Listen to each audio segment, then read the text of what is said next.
So, nandito tayo sa Cisco Packet Tracer. So, gagawin natin yung server network. So, first, nandito tayo sa logical. So, meron tayong main PC, switch, home router, and then server. So, first, bago mo malagay itong lahat na nandito, so, need mo muna mag-physical. So, yan.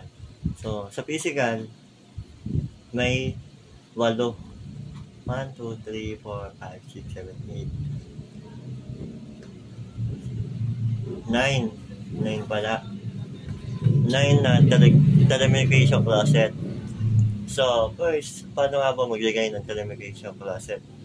So, click mo to. Yan. Tapos, ilalabas yan sa may gilid. Ito. So, ayan siya. So, ang laman nito, kapag click mo is wala. Siyempre, maglalagay ka ng upuan, table, tapos server rack. So, hindi naman natin siya kailangan. So, alisin na natin. Kasi meron na tayong 8. So, sa 8 to, ito yung main. Siya yung main telecommunication closet. So, kapag click mo yan, may lalabas na server, switch, main router, tapos main PC. Yan. So, itong cable na to is naka-connect na siya sa kanya-kanya telecommunication closet. So, ito yan.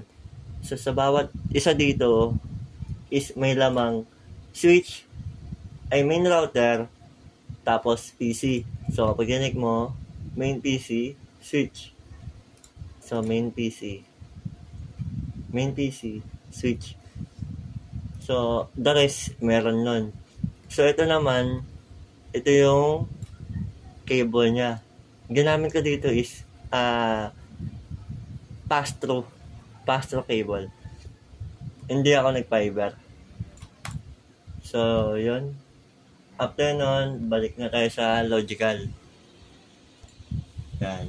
So, sa logical, so, nakakonect na natin, di ba? Gamit ng LAN cable o pass-through. So, first, i-ano natin to server. So, once na nasa server ka na, syempre, mapupunta ka sa physical. So, click mo yung services. So, HTTP. Kung naka-off yan, on mo. Tapos, sa DSCP naman, syempre, service on. Tapos, after dito is, ito wala to. Yung default gateway, DNS. So, syempre, ikaw na magdiligay niyan. So, ito sa akin. 100.00.1.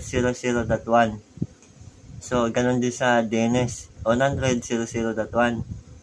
Tapos, sa starting IP address naman, so, 100.0.0.0. Tapos, sa subnet mask, so, ako din nag-default niyan. So, 255.255.00. Tapos, ito, naka-ano na to, automatic na to. Maximum of user. So, after nyan, syempre, isa-save mo. Save mo na. So, dito na siya indicate.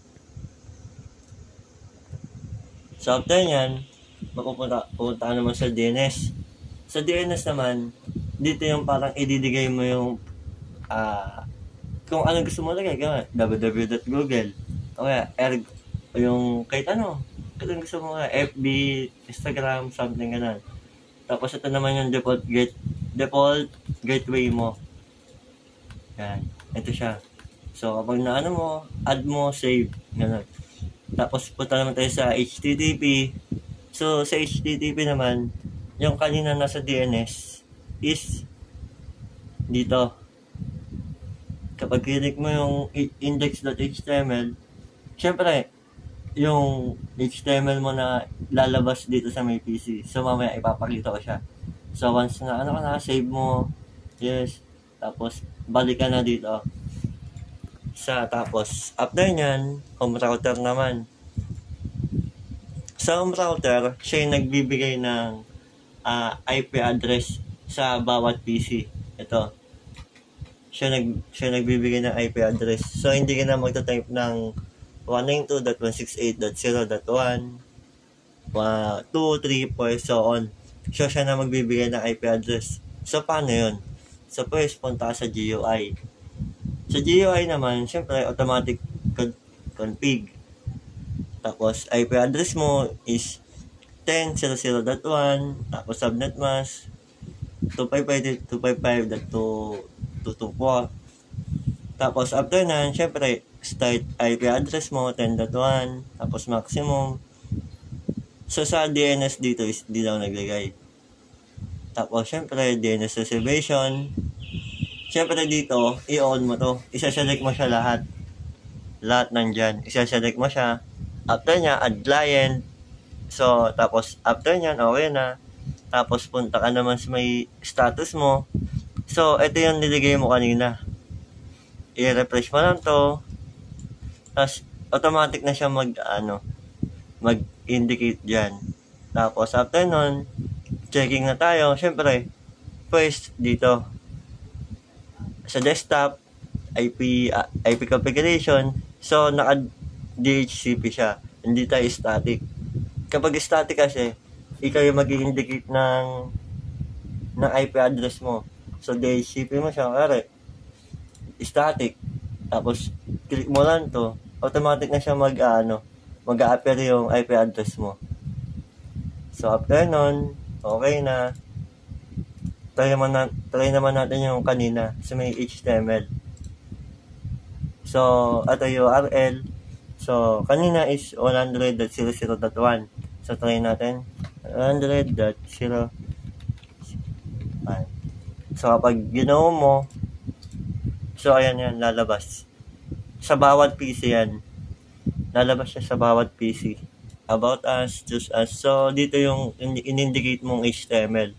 So, ito sa main PC. So, lahat ng ito, PC na yan, so meron siya. Kasi, nalagay mo siya sa may home router tas server. So, gagana siya. So, ayun lang guys. Thank you.